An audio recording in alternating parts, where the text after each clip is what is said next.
भारत गौरव आचार्य श्री पुलक सागर जी गुरुदेव के प्रवचन और लेटेस्ट धार्मिक भजन व कार्यक्रम निशुल्क देखने व सुनने के लिए हमारे YouTube चैनल जीन शरणम मीडिया को आज ही सब्सक्राइब करें और सबसे पहले देखने के लिए बेल आइकन पर क्लिक जरूर करें। ये चरित्र है हमारे देश का।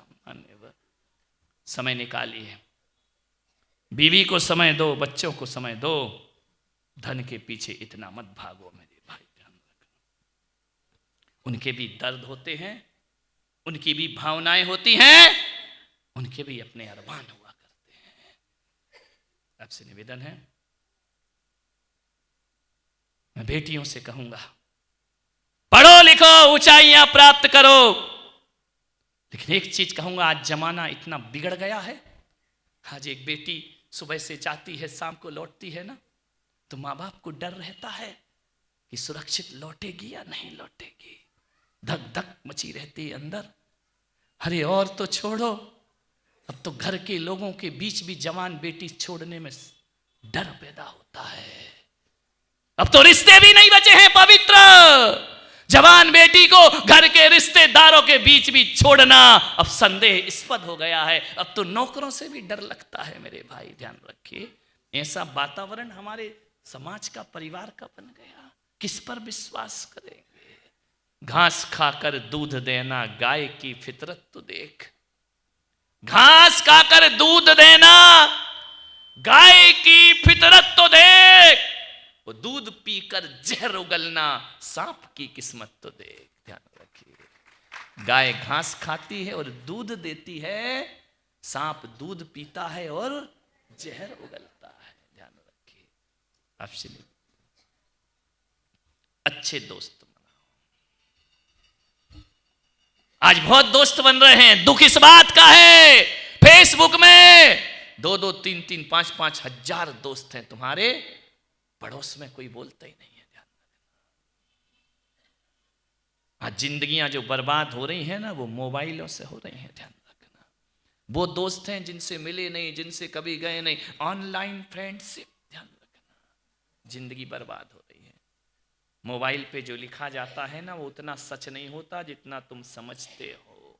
ध्यान रखिए, वो लूटा जाता है, तुमको बहका दिया जाता है, मीठी मीठी बातें कर दी जाती हैं, तुम मीठी मीठी बातों में फंस जाते हो, गलत लोगों की संगति प्रारंभ हो जाया करती है।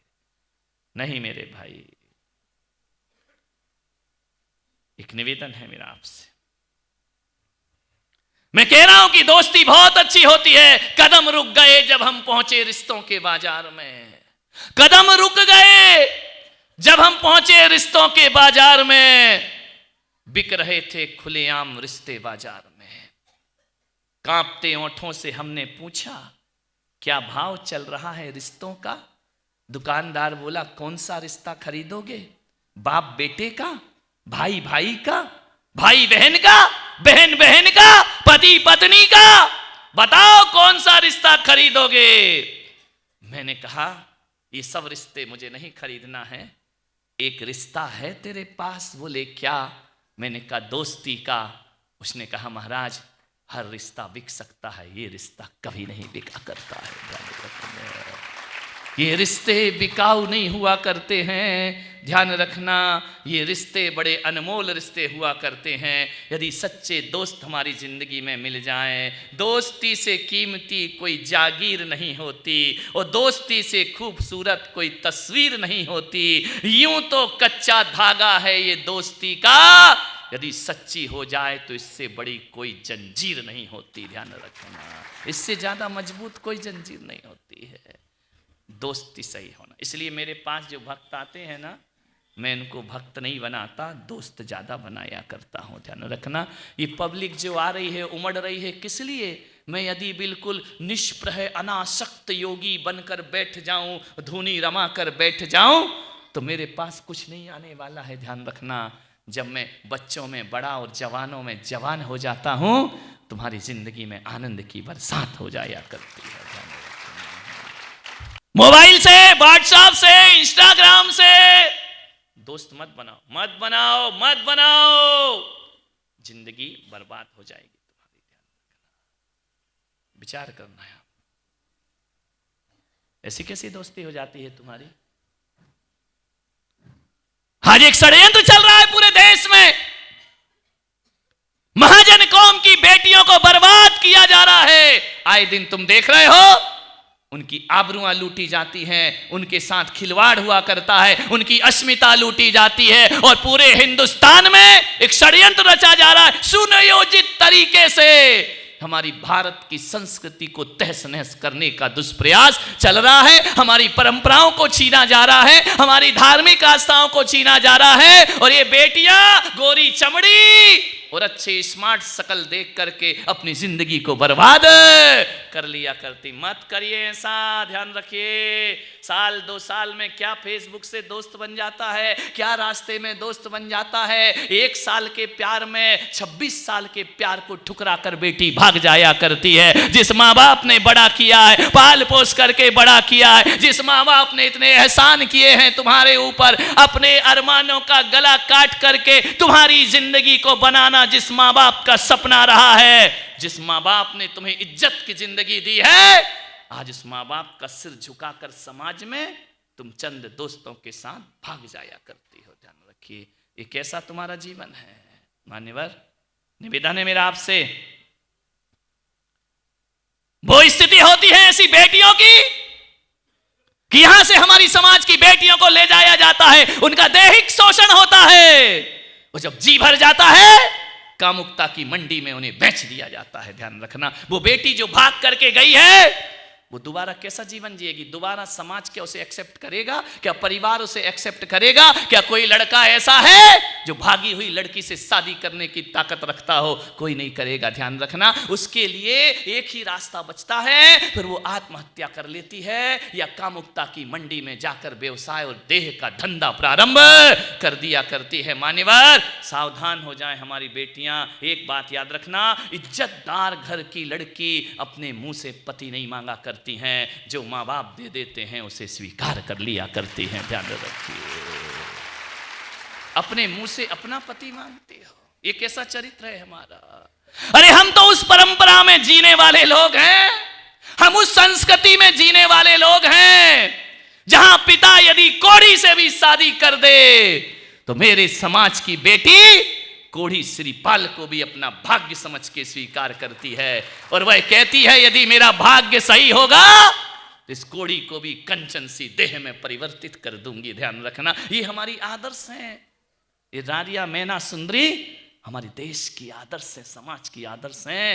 इन्होंने अपने मुंह से पति नहीं मांगा, पिता ने कहा बोल बेटी कैसा पति चाहिए, बोल बेटी कैसा पति चाहिए। उसने कहा जो मेरे भाग्य में होगा वही मेरा पति होगा। कोढ़ी की देह को कंचन बनाने की ताकत रखो बेटियों। ये चमचमाती देह में फिजूल में फिसल करके जिंदगी को बर्बाद मत करिए। मैं माताओं बहनों से भी निवेदन करूंगा, अपनी बेटियों को विश्व सुंदरी बनाने का सपना मत देखो, अपनी बेटियों को मिस वर्ल्ड बनाने का सपना मत देखो। इतना आधुनिकता में मत ढालो कि मेरी बेटी मिस वर्ल्ड बनेगी, मिस यूनिवर्स बनेगी, विश्व सुंदरी बनेगी। मैं पुलक सागर सपना देखता हूं, तुम माँ बाप होके बेटी को विश्व सुंदरी बनाने का सपना देखते हो, और मैं संत होके कहता हूं मेरी समाज की बेटी विश्व सुंदरी नहीं, मेरी समाज की बेटी तो ब्राह्मी सुंदरी और मैना सुंदरी बनना चाहिए। एक आदर्श स्थापित करना चाहिए, सीता जैसी सती बनना चाहिए। ध्यान रखना, सीता ने लाख प्रलोभन देने के बाद भी, 2 वर्ष तक रावण की लंका में रहने के बाद भी ना रावण के वैभव पर निगाह डाली, ना रावण की शक्तियों पर निगाह डाली, ना रावण की उपलब्धियों पर निगाह डाली। उसने कहा होगा 3 खंड का अधिपति रावण, मेरा पति तो वनवासी राम ही हुआ करता है, उसके अलावा कोई और मेरा पति नहीं हो सकता है। ध्यान रखिए, कोई आकर्षण में नहीं फंसी सीता। ध्यान रखना, 1000 प्रलोभन दिए तुझे लंका की महारानी बना दूंगा। सीता ने कहा मैं राम की नौकरानी बनाकर जिंदगी काट लूंगी, लेकिन रावण की महारानी बनने को तैयार।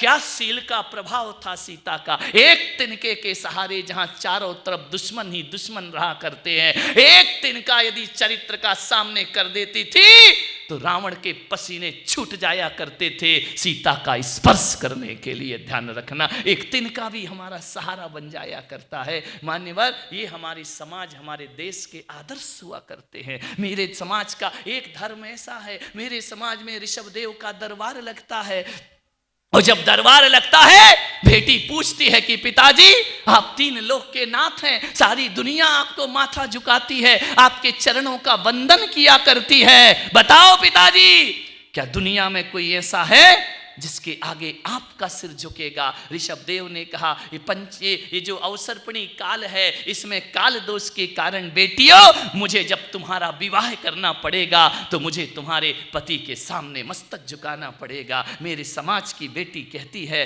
3 लोक के नाथ मेरे पिता जिसे सारा ब्रह्मांड प्रणाम करता है, हम तुच्छ बेटियों के कारण हमारे पिता का माथा झुके।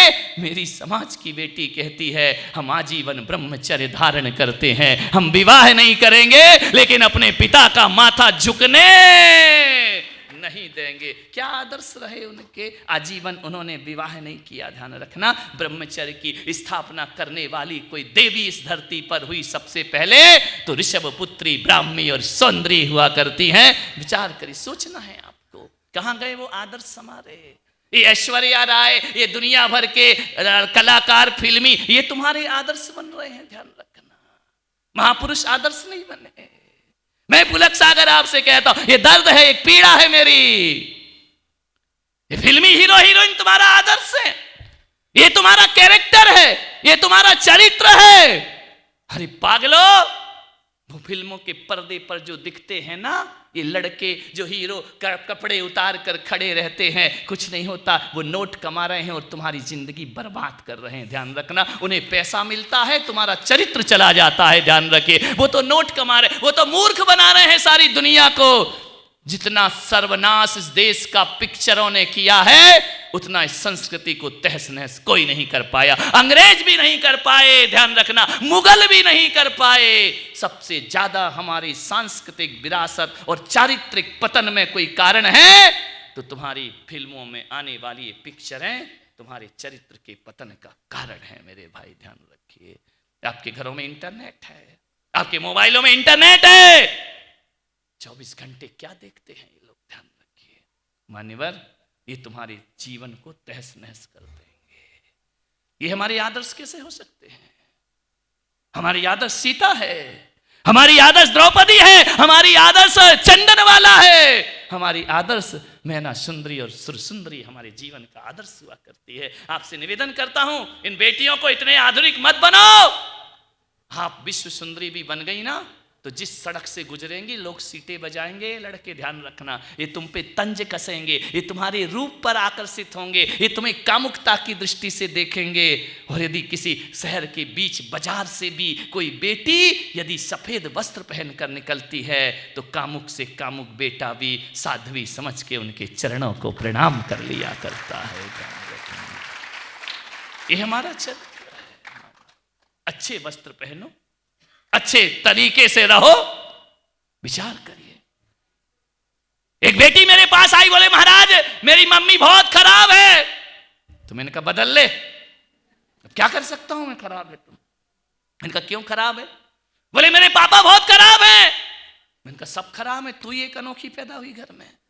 मैंने कहा क्यों खराब है? बोले देखो ना, मेरा भैया 12 बजे रात को भी आए तो मेरी मम्मी कुछ नहीं बोलती है, मेरे पापा कुछ नहीं बोलते हैं, वो कुछ भी पहने कुछ नहीं बोलते हैं, मेरे पहनने पे रोक लगती है। मैं लेट घर आ जाऊं, 5 मिनट स्कूल कॉलेज से 10 प्रश्न पूछे जाते, कहां थी, क्यों गई थी, क्यों लेट हो गई।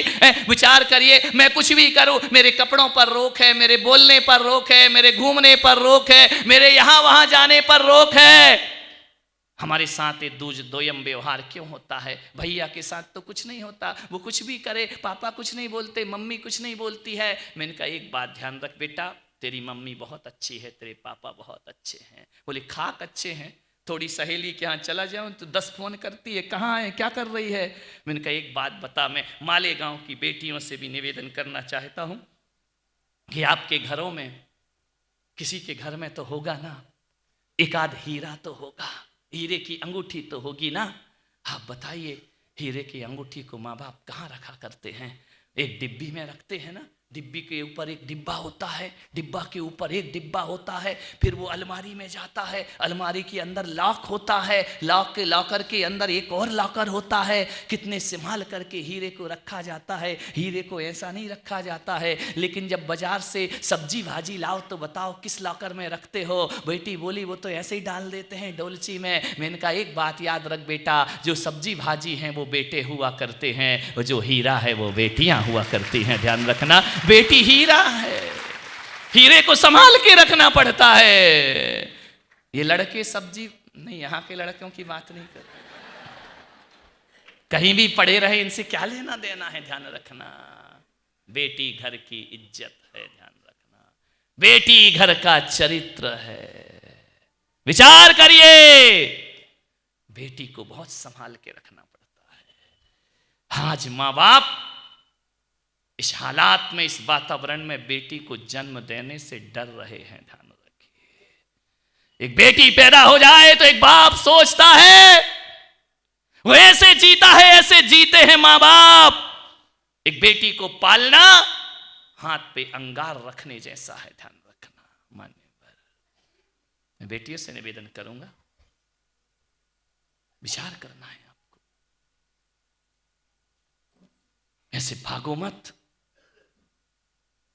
अंतरजातीय विवाह हो रहा है, अपने धर्म संस्कृति को खोया जा रहा है, अपनी धार्मिक आस्थाओं से खिलवाड़ हो रहा है।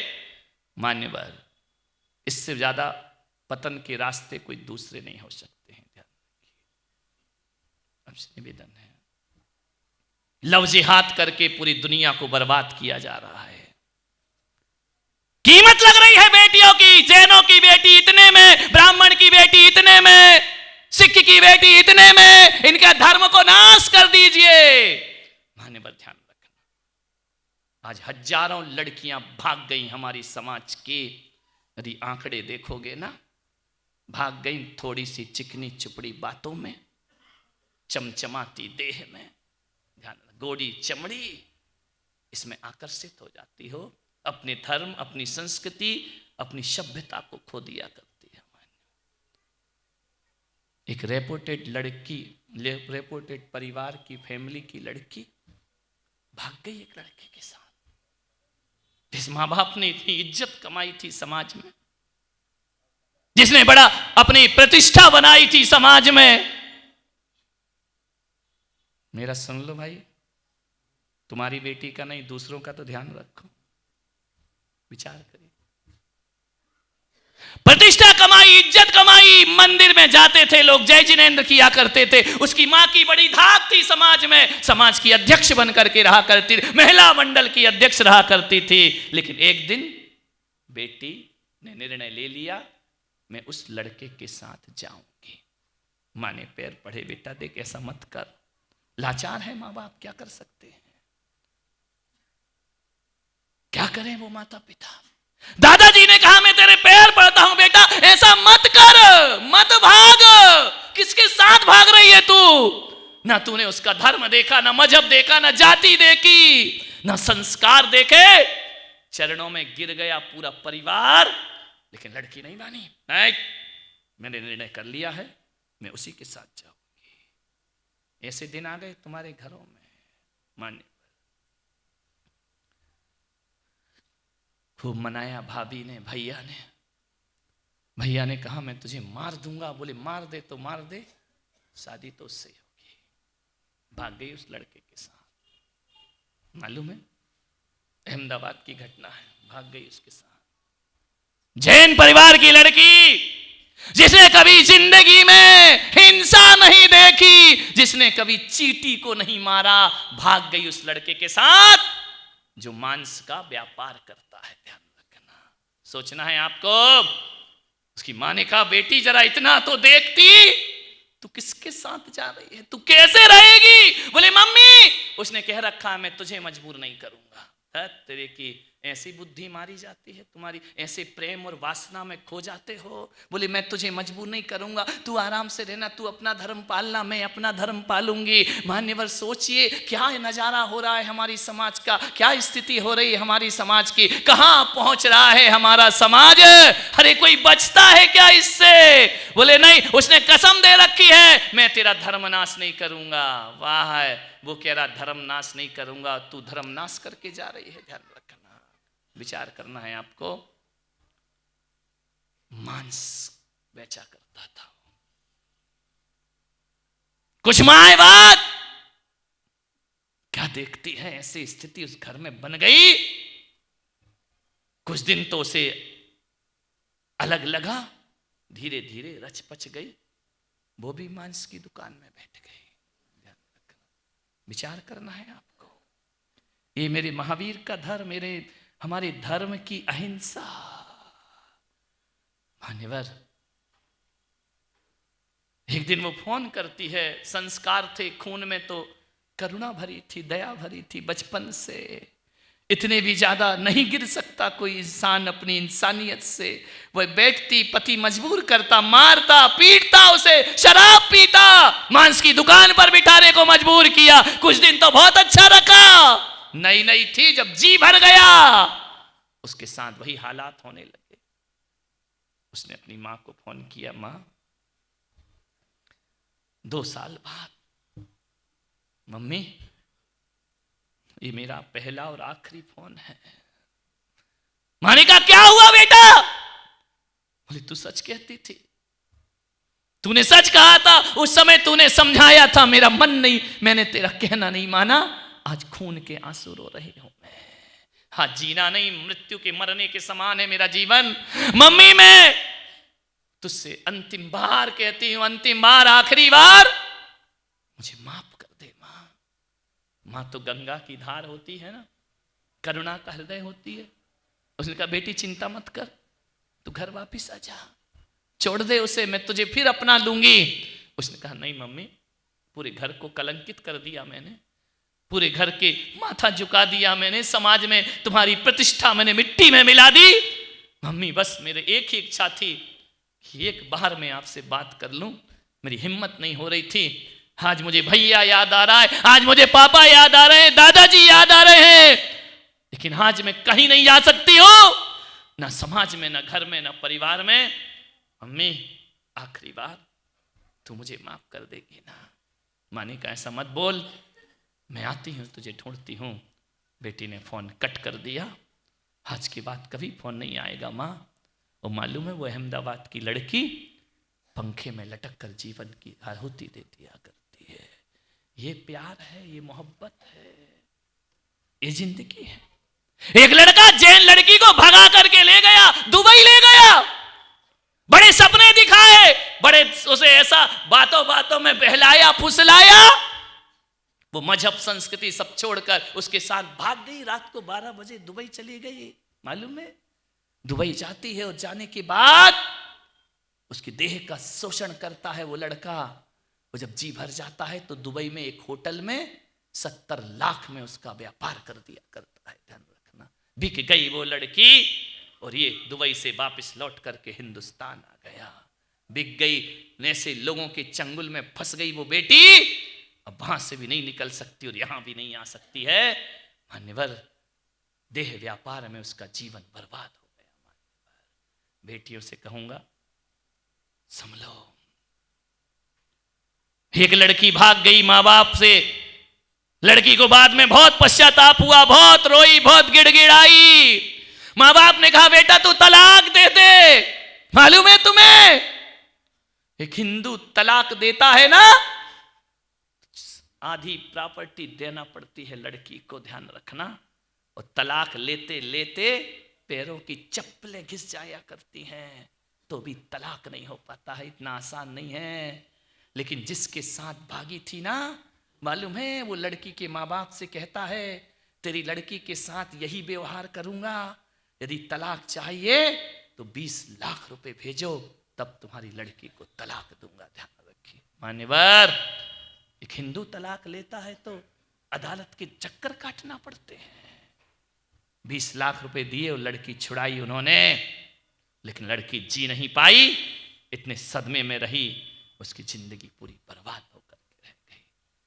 मैं माँ बाप से निवेदन करूंगा कि अपनी बेटियों को समझाओ, अपनी बेटियों को अपने धर्म के प्रति जोड़ने का प्रयास करो, अपनी औलाद को धार्मिक संस्कार दो। ये मत बोलो कि जाओ पढ़ाई लिखाई सब कुछ हुआ करती है, मंदिर जाना है मंदिर छोड़ो, पढ़ाई करो, महाराज के पास मत जाओ, पढ़ाई करो। ये पढ़ाई के रिजल्ट हैं इस देश में। तुमसे अच्छे तो अनपढ़ वो लोग थे जो एक पति के सहारे पूरी जिंदगी गुजार दिया करते थे, और ना मिले पति तो हमारी समाज की बेटियां बिना पति के भी जिंदगी गुजार के दिखा दिया करती थी। ध्यान रखिए मान्यवर, आपसे निवेदन है, इनको धार्मिक बनाओ, धार्मिक तालीम दो, इनके रग रग में धर्म समाहित कर दो, इनके खून में अपने धर्म के प्रति आस्थाएं भर दो, ताकि तुम्हारी बेटी विधर्मियों की तरह देखना भी पसंद ना करे जिंदगी में। ध्यान रख, ये माँ बाप की गलती है कहीं ना कहीं।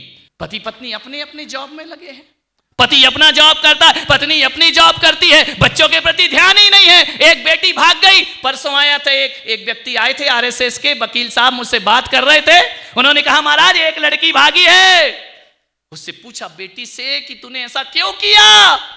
उसने कहा मैं किससे अपनी भावनाएं शेयर करूं, मेरी माँ मेरा नहीं सुनती, मेरे पिता मेरा नहीं सुनते, मेरे माँ बाप के पास मेरे लिए कोई टाइम नहीं है। जब घर में प्यार नहीं मिलता है तो बाहर प्यार तलाशना पड़ता है। ध्यान रखना, मैं आपसे निवेदन करता हूं कि अपनी बेटियों को महंगा महंगा मोबाइल देना, अपनी कार दे देना, गाड़ी दे देना, सुविधाएं दे देना नहीं।